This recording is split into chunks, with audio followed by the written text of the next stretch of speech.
अस्सलामुअलैकुम वरहमतुल्लाहि वबरकातुहू। जैसा कि अभी 2-3 दिन पहले उर्स रज़वी गुज़रा है, उर्स रज़वी के स्टेज से एक बहुत बड़ा ऐलान हुआ है। बरेली शरीफ के स्टेज से एक बहुत बड़ा ऐलान हुआ है कि अब ऐसे माहौल में जब हुज़ूर सल्लल्लाहु अलैहि वसल्लम की गुस्ताखी हो रही हो, तो अब ऐसे माहौल में हमें क्या करना चाहिए। ये वीडियो देख लीजिए। ये वीडियो मैं आपको दिखा रहा हूँ। इस वीडियो से आप सीखेंगे कि जब हुज़ूर सल्लल्लाहु अलैहि वसल्लम की शान में गुस्ताखी हो रही हो तो हमें क्या करना चाहिए। ये बरेली शरीफ के स्टेज से ऐलान हुआ है। आप इस वीडियो को ज़रूर देखें और लाजमी शेयर करें।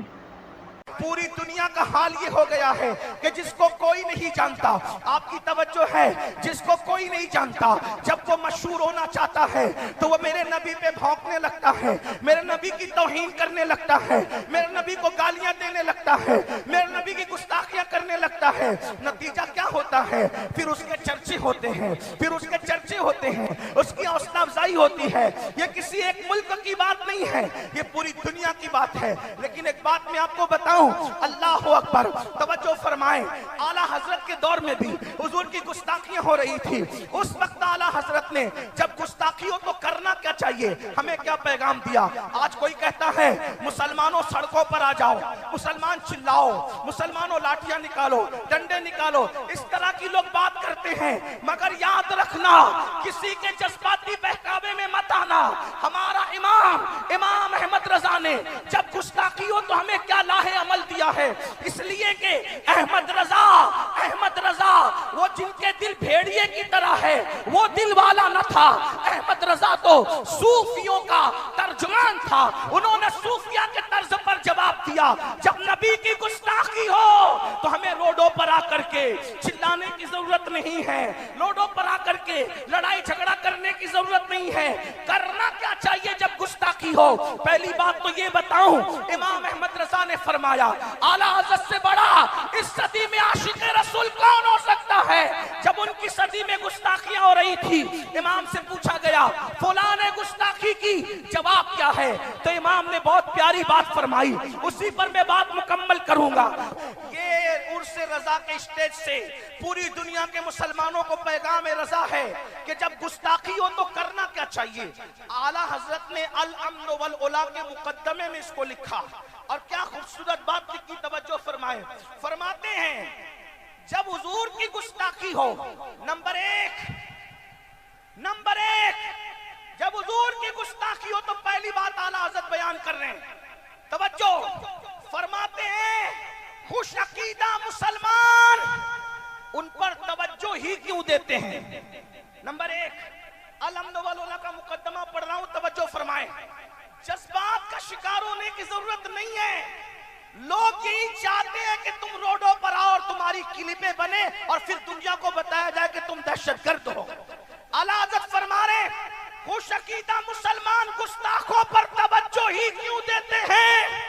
आपको तवज्जो देने की जरूरत नहीं। मतलब क्या?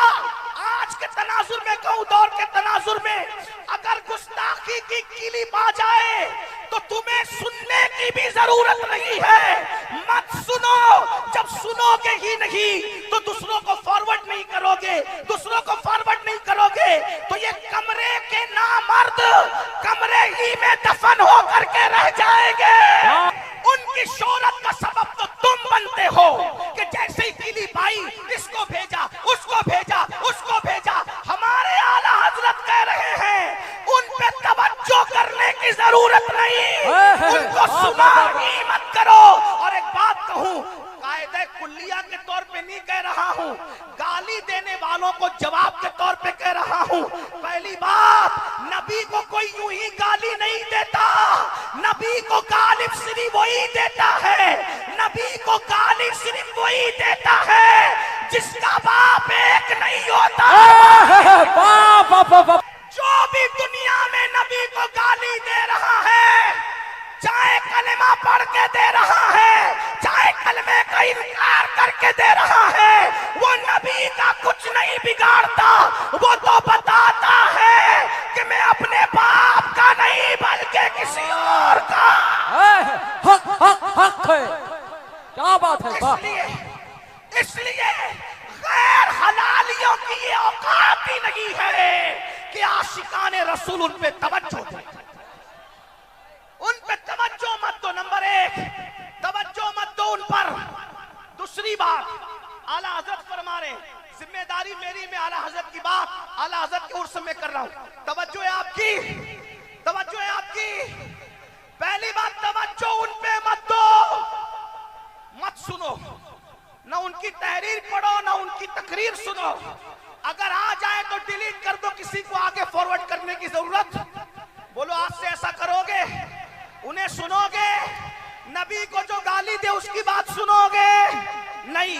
नंबर दो, आला हजरत फरमाते हैं गुस्ताख अगर सामने हो तो क्या करना। आला हजरत फरमाते सामने हो तो खामोशी। अलहम्दुलिल्लाह का मुकद्दमा पढ़ रहा हूं आपके सामने। नंबर एक, पहली बात आपने सुनी। दूसरी बात, गुस्ताख नबी को गाली देने वाला सामने हो तो क्या करे, खामोशी। और अगर वो पीठ पीछे हो, फरमाया फरामोशी। सामने हो तो खामोशी, सामने हो तो खामोशी, और पीठ पीछे हो तो फरामोशी। अरे गुस्ताख इस काबिल ही नहीं है कि उसके पीठ पीछे हम उसका जिक्र करें, इसलिए कि हमारी पाकीज़ा ज़बान है। नबी को गाली देने वाले नुत्फ़े ना तहकीक के लिए नहीं है। हमारी जबानों का हाल तो ये है, दहन में ज़बान तुम्हारे लिए, बदन में है जा तुम्हारे लिए, हमारे यहाँ तुम्हारे लिए। उस नाक सामने हो तो खामोशी, पीठ पीछे हो फरामोशी। और फिर फरमाते हैं अरे आशिकाने रसूल को तो करना ये चाहिए कि हर वक्त उठते बैठते सोते जागते जिक्रे मुस्तफा में गरम जोशी। करना क्या है, सिर्फ नारे नहीं लगाना, सिर्फ नारे नहीं लगाना, रोडों पे मत आना। क्या करना, जिक्रे मुस्तफा में गरम जोशी। क्या मतलब, क्या मतलब, हर वक्त जिक्रे रसूल, हर वक्त जिक्रे रसूल, हर वक्त जिक्रे रसूल। अब एक बात कहूं, खू करे हमद से थोड़ा सा गिला भी सुन ले। और से आला हज़रत में आने वालों, अरे तुम क्या जिक्र रसूल करोगे, तुम क्या जिक्र रसूल करोगे। जिक्र रसूल आता ही कहाँ है। अल्लाह अकबर। बेटे की खतना हो तो नचनिया को बुलाते हो नाचने के लिए, बेटे की शादी हो तो डीजे लगाते हो गाने गाने के लिए। तुम्हारी औरतें भी रत जगहों में नाचती है, तुम्हारी बेटियां भी रत जगहों में नाचती है। अगर वाकई दिलों में इश्क होता, इश्क सिर्फ नारों का नाम नहीं है, इश्क सिर्फ रैलियों का नाम नहीं है, इश्क सिर्फ मेमोरेंडम का नाम नहीं है। आला हजरत कह रहे हैं उठो तो जिक्र रसूल, बैठो तो जिक्र रसूल। मतलब क्या, अगर बेटे की खतना है तो खतना में ढोल नहीं बजेंगे, उलमा को बुलाकर अज़मत मुस्तफा पे तकरीर कराई। इमाम अहमद रजा ने हमें जिक्र का पैगाम दिया, हुजूर के जिक्र के डंके बजाएं। अल्लाह ताला हम सबको जिक्र रसूल के डंके बजाने की तौफीक अता फरमाए। गुफ्तगू के